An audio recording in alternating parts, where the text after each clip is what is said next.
Hey, guess what? It is bad enough when we hear Facebook did something with our private information on purpose, but now apparently they did something with users' email contacts and they're saying it was unintentional. Details on what they did and more on this edition of Money in the Morning.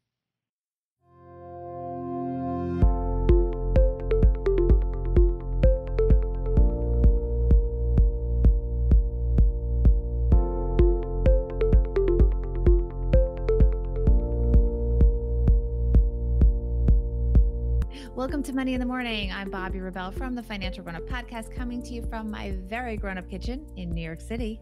And I'm Joe Saul-Sehy in Motor City and in my mom's half-finished basement.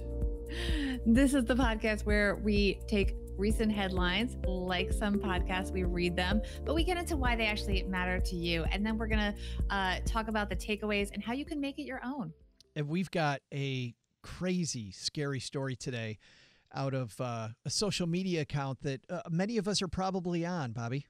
Yes, we're on right now as we are recording this. How about that? That's right. There you go. How's that? That's kind of meta, Joe. I don't know. I know. For once, we're not on here arguing about politics or religion or whatever. We're exactly. So, Laura, why don't you kick off this discussion for us? It's that time again. Your Money in the Morning headlines.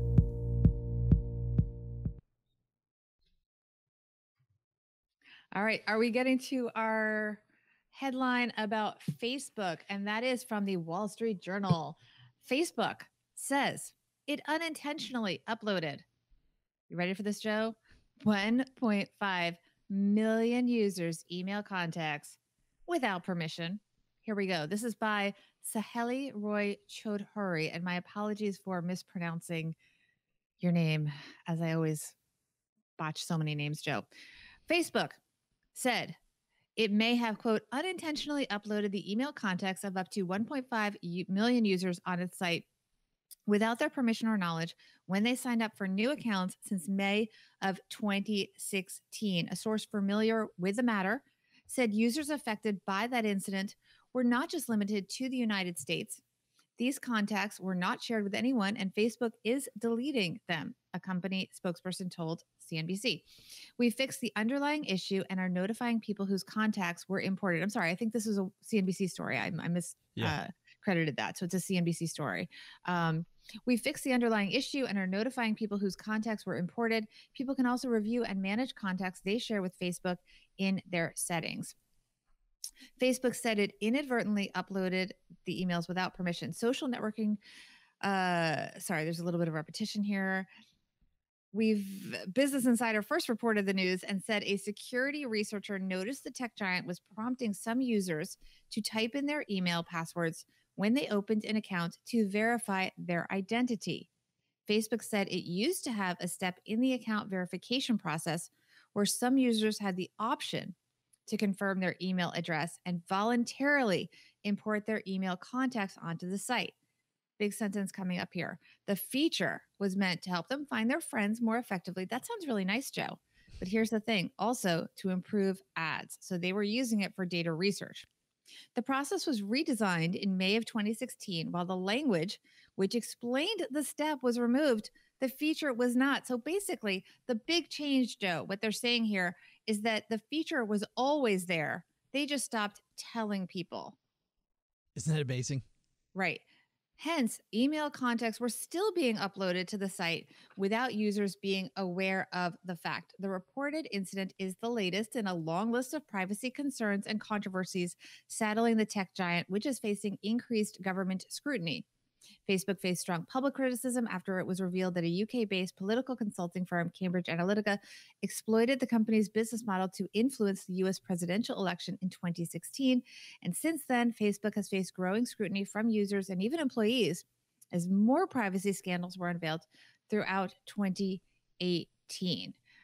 And we can go through in a minute if we want and read the full Facebook, read more of the Facebook statement. But I think we get the idea here. I mean, to me, it's kind of, parsing, like splitting hairs, I guess is the expression, because they're saying since May of 2016, they've actually been doing this all along. The change was in notifying the users and in theory doing it on purpose, but it's a continuation of what has been going on. So people should not misunderstand that just because they joined Facebook before that date, this didn't happen to them. They just were told, and in most cases, if we're being honest, weren't aware in a conscientious way that this was happening and it might matter and it might be something that they should care about. Facebook changing, it's all about permission, right?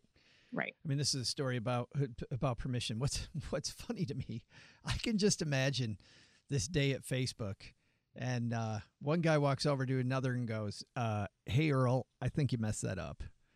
1.5 million people. We forgot to ask them permission this time." And Earl says, "Well, wait a minute. We've always done it." Yeah, but we had to ask permission now. Right. And someone consciously removed that permission. So they're removing the notification to people. This is what we're doing. We're taking your emails.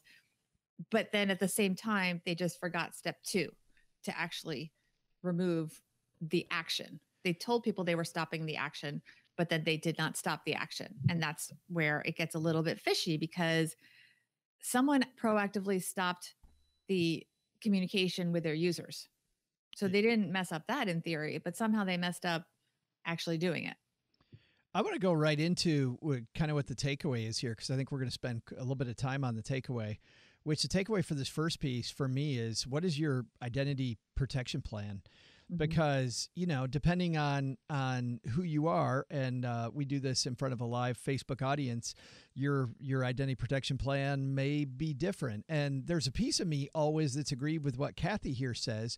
She says, honestly, I don't care. Everybody already has it. That's partly been my takeaway is everybody's already got all my data. I just assume the Russians already know everything about me.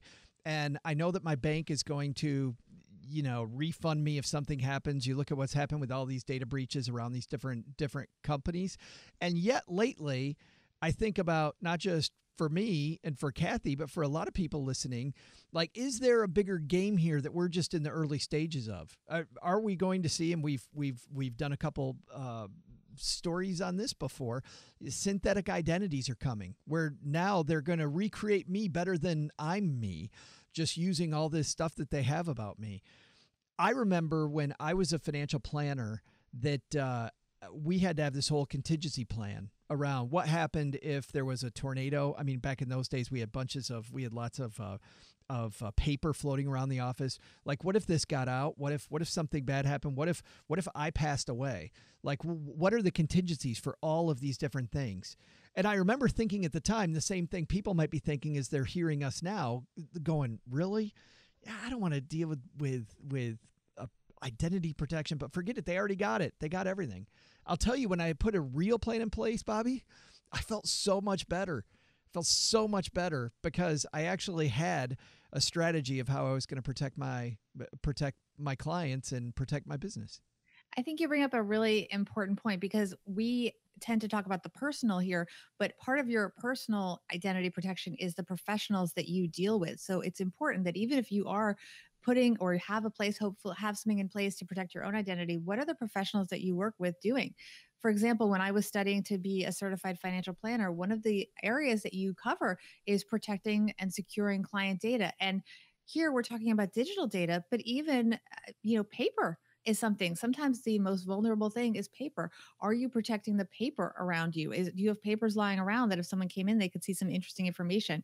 And the other thing that's important is that a lot of times when bad actors come into place, they will take your information and they will do nothing for many years. That was one of the things people talked about in the Experian scandal, was that, some of this information could be taken and we don't know it yet. And you can put in all these things for the next 2 to 3 years.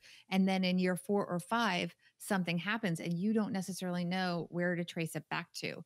You don't always know where the breach was. And that can be really scary as well. There's a lot going on here.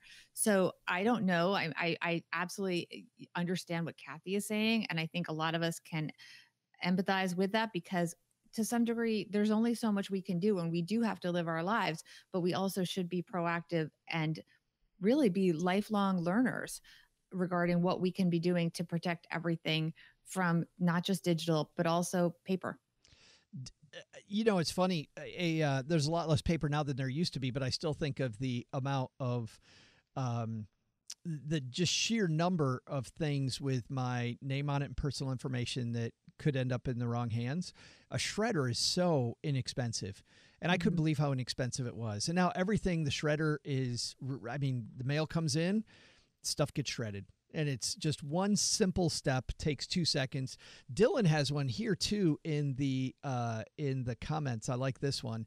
Dylan says he has a separate email address. One is purely for financial sites, second for purchases and everyday use, third for coupons, newsletters. All end up in one feed, but it segregates the risk. Just one little step, Bobby, to That's really smart. yeah, making sure that you don't have all your quote eggs in one basket there.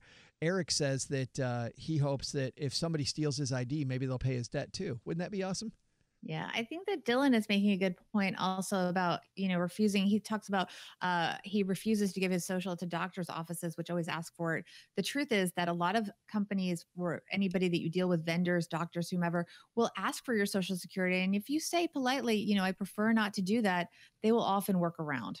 So it's okay to push back and say, do you really need that? It may be that they are just asking for it because it's the easiest way for them to identify you. And so they just said, hey, we'll just make that the way that we track our clients is we'll use their social securities.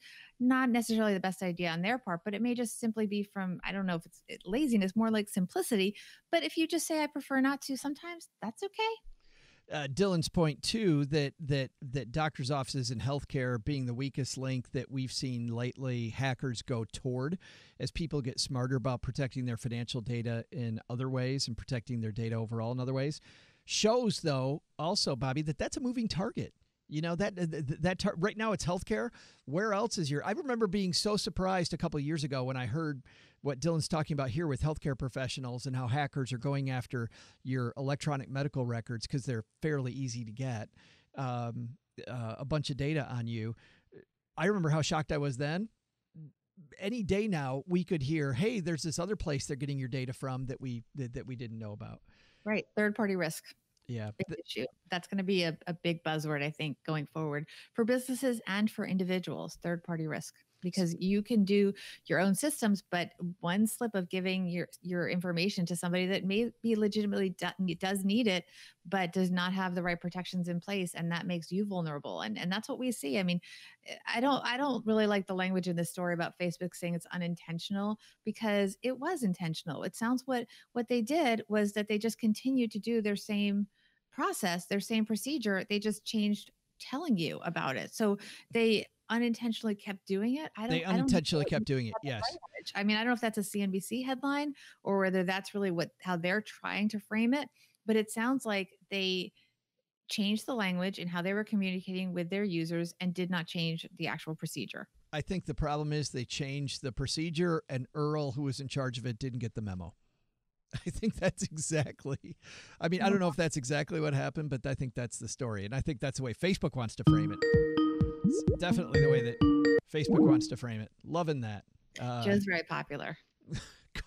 Call from a telemarketer on Skype. Really? In the there middle you go. of He got your intel, Joe. There it is. See, that's what I need. Go. I need to protect my Skype number better.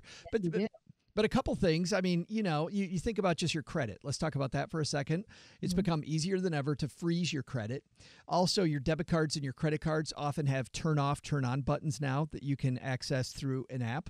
So you can turn it off when you're not using it, turn it on, swipe your card, turn it back off. That's becoming more popular with a lot of debit cards, institutions, credit cards. I know because we've had to use our credit a lot lately, we have credit monitoring. Mine personally is directly through FICO. And I know I've gotten a couple of things the last couple months that says that told me that Cheryl and my information being talked about on the dark web. So hackers like exchanging information about Joe. By the way, never found out exactly what it was. Because still investigating, right? Yeah, because they still don't know what it was. They just know my name showed up. So some piece of data about me being sold. Probably hackers wanting my autograph, I'll bet. Yeah. And it's also important. First of all, we have notifications on if a purchase is made over a certain dollar amount, but it's also something that people should understand with respect to credit, the difference in protections between different ways that you pay for things. So if you pay for something with a credit card, in most cases, you will have protection. That's not always true, rarely true with debit cards. So understand that. And we're going to be talking a lot about, I'll leave that for a moment. Yeah. But it is important to understand the differences in protections depending on what you're doing with all financial accounts, et cetera. So, absolutely. Put a cap on it. Back to the question I didn't want to take seriously. What is your identity protection plan? Have a plan.